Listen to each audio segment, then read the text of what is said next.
We are now being joined by Spencer Critchley from Monterey in California. Spencer is a political analyst as well as a former communication advisor on the Obama campaign. Spencer, thanks very much for joining us at this hour. What do you make of this case against Trump? Well, I think that it's one that pits two fundamental values of democracy against each other.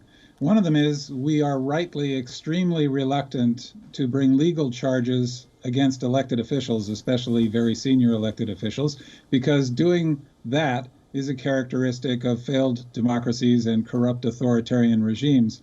So that's why it's done so reluctantly.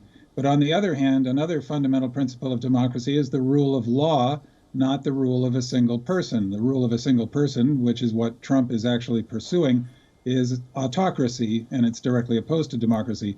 So I think in this case, as reluctant as we must be to bring legal charges against politicians, in this case, the defense of the rule of law is absolutely crucial. And I think that the district attorney in New York is exactly right to go ahead with it. Spencer, if Trump is indicted or arrested, what do you think that will do to his campaign for re-election at the White House? Well, I think, as others have suggested, for his most committed base, it will probably be a boost.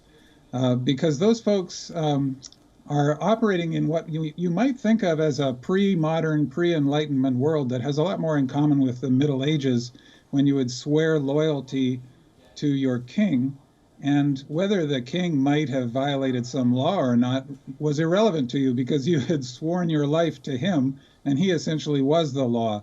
Also in this worldview, symbols matter much more than facts and logic. And in fact, facts and logic are often seen as the tools of people trying to oppress the supposedly great nation that needs to be liberated by this great leader. This can all sound crazy to rationalist liberals, but this is actually fundamental to the right-wing authoritarian worldview. And so that's why seeing Trump arrested, I agree with your commentator, and seeing Trump in handcuffs would actually probably provoke deeper loyalty amongst his most committed followers. But the rule of law can't be influenced by that kind of consideration, or else we don't have a rule of law. So do you agree with what Elon Musk said, that if he's arrested, his image will grow and he will become more popular?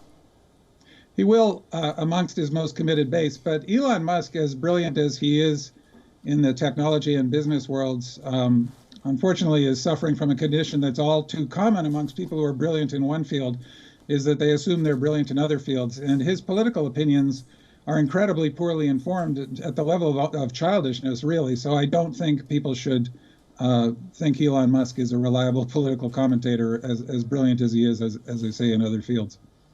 All right, I've been talking to a political analyst and former communication advisor on the Obama campaigns, Spencer Critchley. Thank you for talking to WION while this one today. My pleasure. WION is now available in your country. Download the app now and get all the news on the move.